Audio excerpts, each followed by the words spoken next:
Dear students, यहाँ पे simple harmonic motion का पहला केस, पहली एग्जांपल डिस्कस करने से पहले अगेन यहाँ पे दो तीन चीज़ें बताता चलूँ कि रिस्टोरिंग फोर्स क्या होती है। अब ये देखें, a restoring force always pushes or pull the object performing oscillatory motion, vibratory motion या cyclic motion toward the mean position। क्या मतलब कि वो फोर्स जो किसी भी ऑसिलेट या वाइब्रेट करते हुए ऑब्जेक्ट को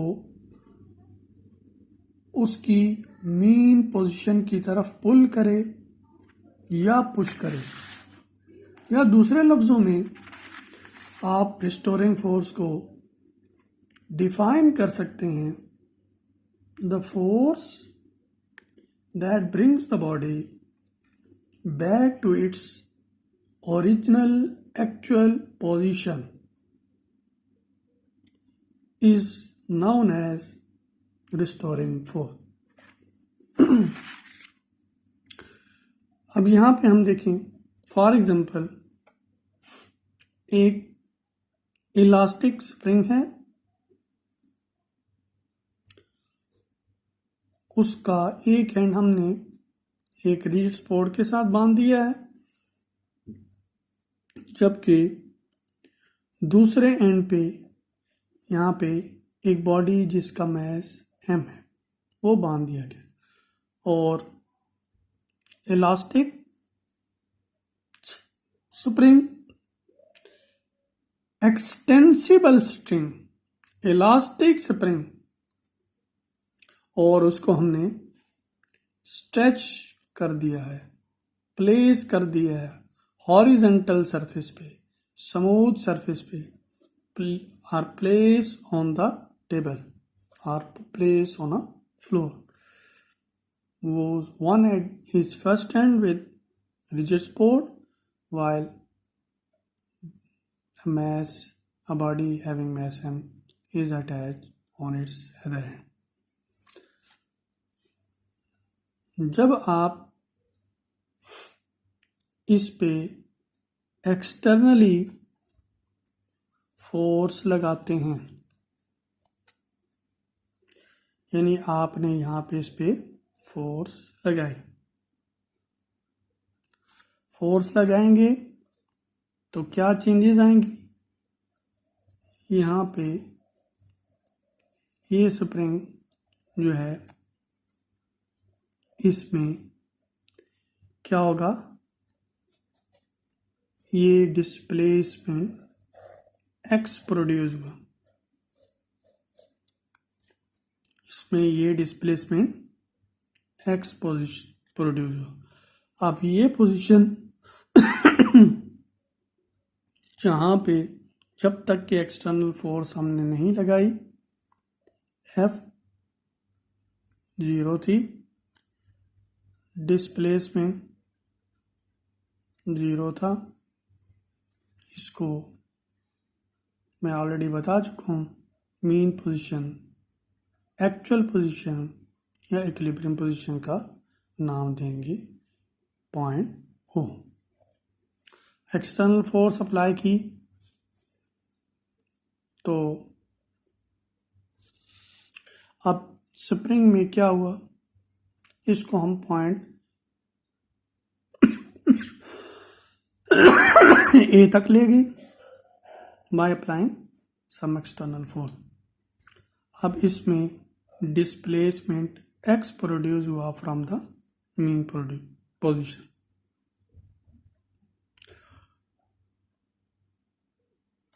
अब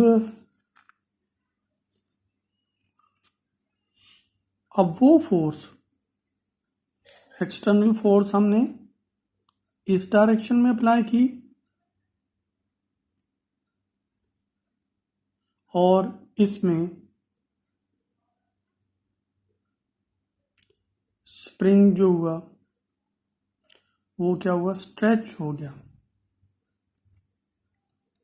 यानी इसमें फैलाव आ गया, इसमें एक्सपेंशन आ गई, इसकी लेंथ में इजाफा आ गया, इसने मीन पोजीशन ओ से ए तक एक्स डिस्प्लेस किया। तो अब यहाँ पे आप देख रहे हैं इनके स्पाइरल के या लूप्स के दरमियान गैप इंक्रीज हो रहा है, तो इसकी लेंथ में इजाफा हो, यानी ये क्या हो गया, स्ट्रेच हालत में। जब ये स्ट्रेच हालत में था, यहाँ पे इस पे एक्सटर्नल फोर्स इस डायरेक्शन में अप्लाई हुई।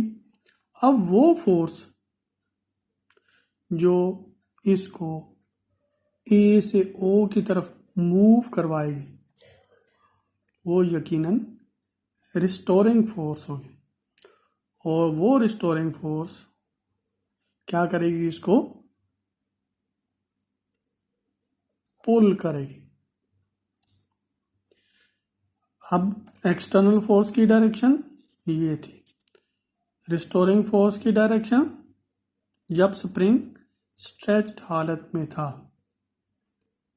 उस वक्त रिस्टोरिंग फोर्स उसने किया, पुल किया, किधर, टुवर्ड द मीन पोजीशन। अब मीन पोजीशन पे पहुंचने के बाद यहाँ पे फिर देख लें, ये स्प्रिंग अगेन क्या करेगा, कंप्रेस करता है,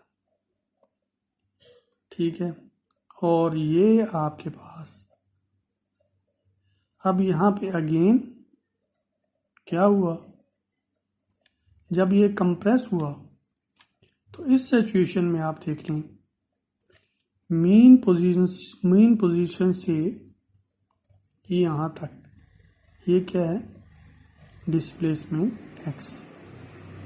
जितना यहाँ पे स्ट्रेच होने से इसमें डिस्प्लेसमेंट इसके अंदर प्रोड्यूस हुआ, जब भी डिस्प्लेसमेंट लेंगे फ्रॉम द मीन पोजीशन लेंगे, और इस पॉइंट को, न्यू पोजीशन को हम पॉइंट बी नाम देते हैं, अनदर एक्सट्रीम।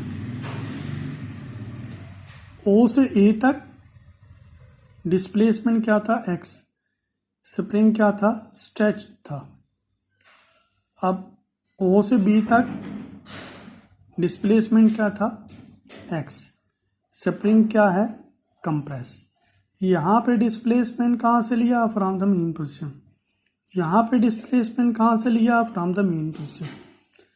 यहाँ पे रिस्टोरिंग फोर्स जब स्प्रिंग स्ट्रेच हालत में था उसको क्या कर रही है, पुल कर रही है, फोर्स ऑफ पुल, किधर, toward the mean position.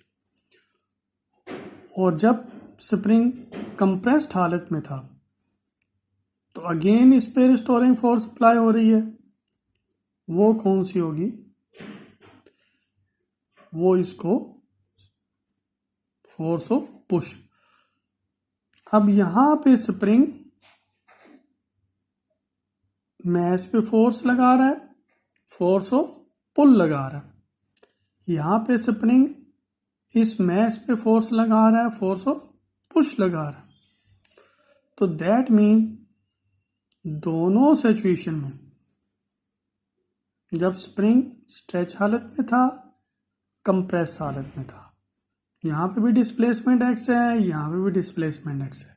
Displacement from the mean position O to A is X, displacement from the mean position O to B is x.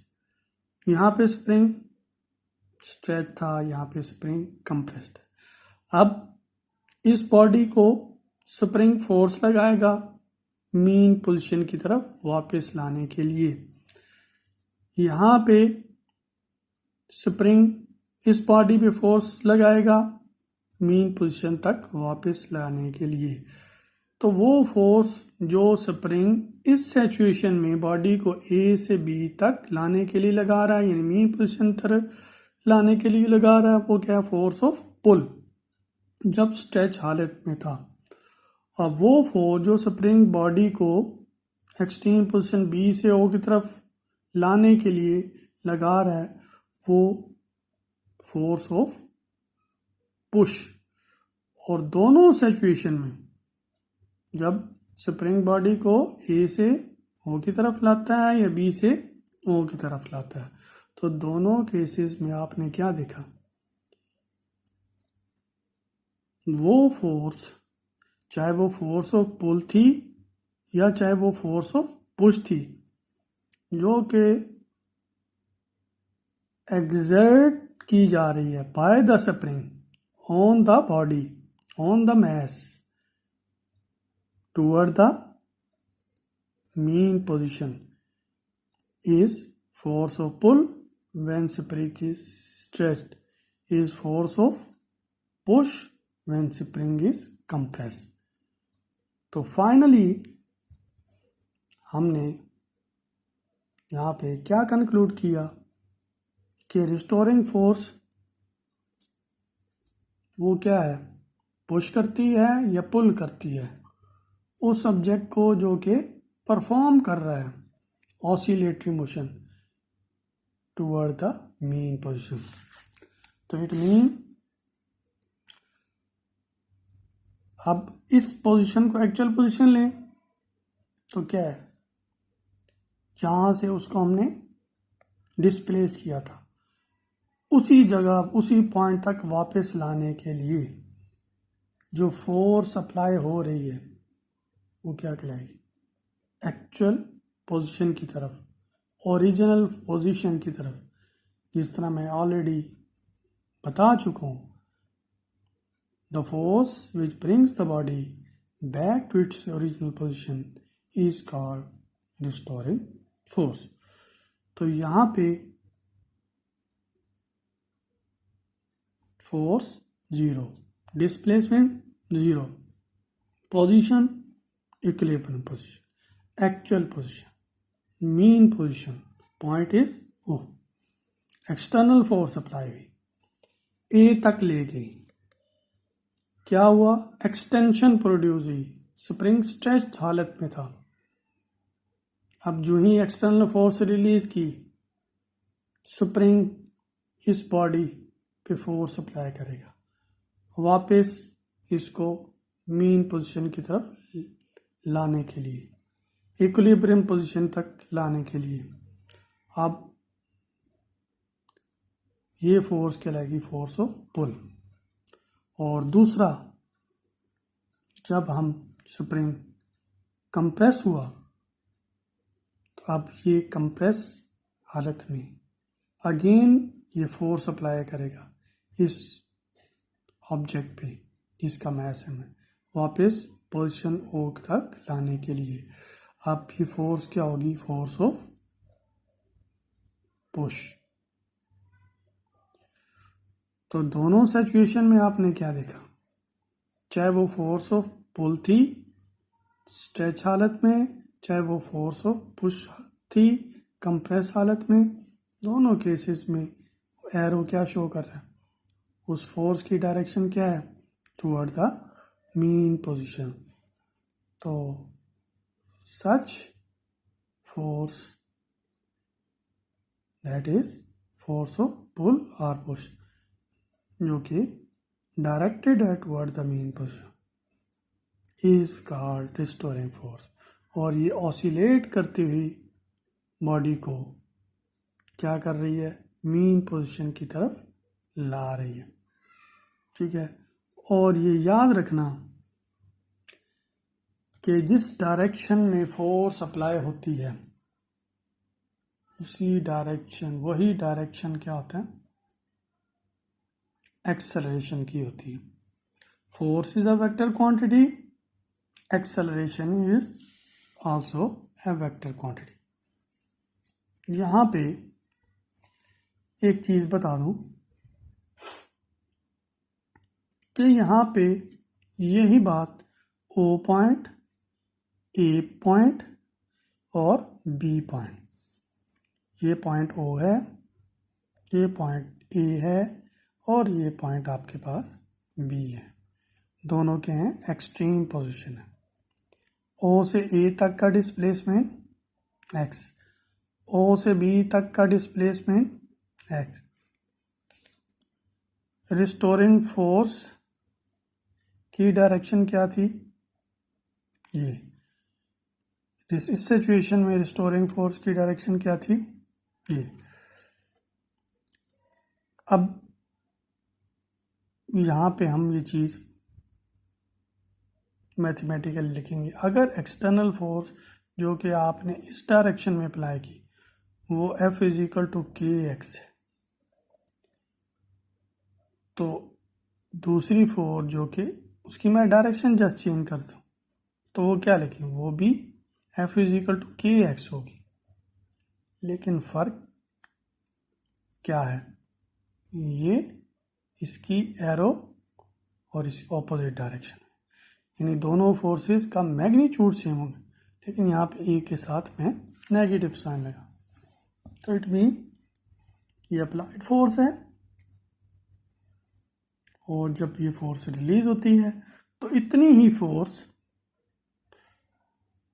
जो कि रिस्टोरिंग फोर्स कहलाती है, applied by the spring on the object toward the mean position, इधर it may be force of pull और force of push. ओ से ए तक का displacement x, ओ से बी तक का एक्स। रिस्टोरिंग फोर्स की direction F is equal to minus K X जो थी वो ए से ओ की तरफ थी, यानी टुवर्ड द मीन पोजीशन। जब वो क्या थी, फोर्स ऑफ पुल। और दूसरी तरफ again restoring force F is equal to क्या थी, माइनस के एक्स। और वो फोर्स क्या थी, फोर्स ऑफ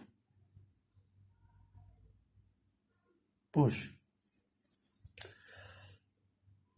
यहाँ पे भी restoring force is applied, force of push applied by the spring on the mass toward the mean position. यहाँ पे भी restoring force, force of pull applied by the spring on the mass toward the.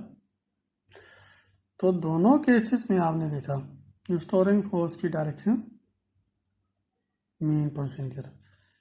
Newton ये बात जो है, ये क्या, कौन सा लॉ एक्सप्लेन कर रहा है इस चीज़ को, Newton third law of motion, कि इधर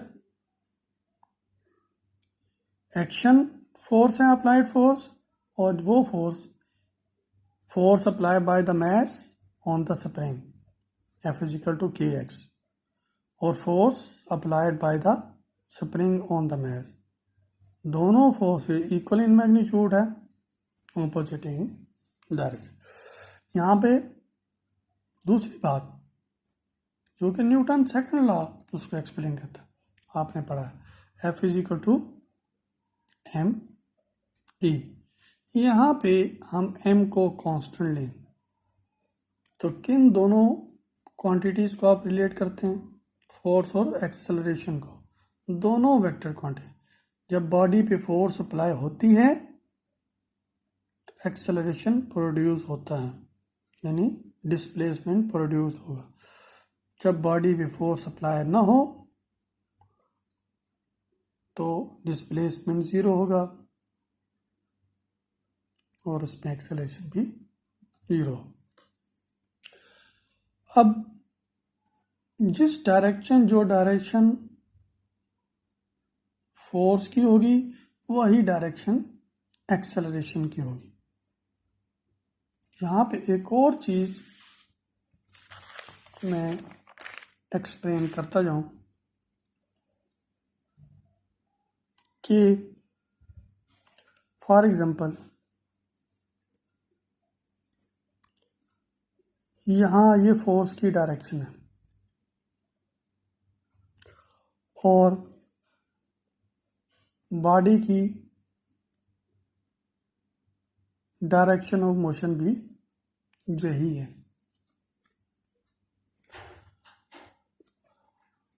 फोर्स की डायरेक्शन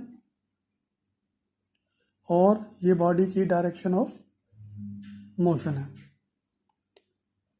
तो जिस डायरेक्शन में फोर्स अप्लाई हो रही है बॉडी भी उसी डायरेक्शन में मूव कर रही है। तो ऐसी सिचुएशन में क्या होगा, स्पीड इंक्रीज करेगी, हर इंस्टेंट पे स्पीड इंक्रीज करेगी। तो इस सूरत में एक्सेलरेशन जो होगा वो क्या हो जाएगा, पॉजिटिव। क्या बताया, ये फोर्स की डायरेक्शन है। फोर्स किस डायरेक्शन में लग रही है, जो बॉडी की डायरेक्शन ऑफ मोशन है। तो जो डायरेक्शन ऑफ मोशन में जब फोर्स अप्लाई हो तो क्या होती है, स्पीड इंक्रीज करती है। और जब स्पीड इंक्रीज करे तो एक्सेलरेशन पॉजिटिव है। तो इट मीन्स कि एक्सेलरेशन की डायरेक्शन भी क्या होगी, सेम होगी। अब दूसरी तरफ आ जाए कि अगर फोर्स इस डायरेक्शन पे लग रही है जबकि बॉडी की डायरेक्शन ऑफ मोशन ये है, फोर्स किस तरफ लग रही है, इस डायरेक्शन में। डायरेक्शन ऑफ मोशन क्या है, ये है। यानी बॉडी पे जो फोर्स लग रही है वो ऑपोजिट डायरेक्शन में। अगर आप इधर फोर्स लगा रहे हैं और आपको पीछे से खींचा जा रहा है तो क्या ख्याल है, आपकी स्पीड क्या होगी, डिक्रीज करेगी। तो ऐसी सूरत में जब फोर्स और direction of motion of the body opposite direction में हो तो उस सिचुएशन में हर इंस्टेंट पे क्या होगा, वेलोसिटी क्या करेगी, डिक्रीज करेगी, स्पीड डिक्रीज। तो ऐसी सूरत में जो एक्सेलरेशन होगा वो क्या होगा, नेगेटिव। अब यही बात फिर से रिपीट किए देता हूँ। फोर्स की direction, direction of motion of the body, both are same. हर इंस्टेंट पे वेलोसिटी इंक्रीज करेगी, एक्सेलरेशन पॉजिटिव। फोर्स की direction, direction of motion, both are in opposite direction. Velocity या स्पीड क्या करेगी, डिक्रीज करेगी। और एक्सेलरेशन क्या होगा, नेगेटिव। लेकिन ये याद रखना कि चाहे एक्सेलरेशन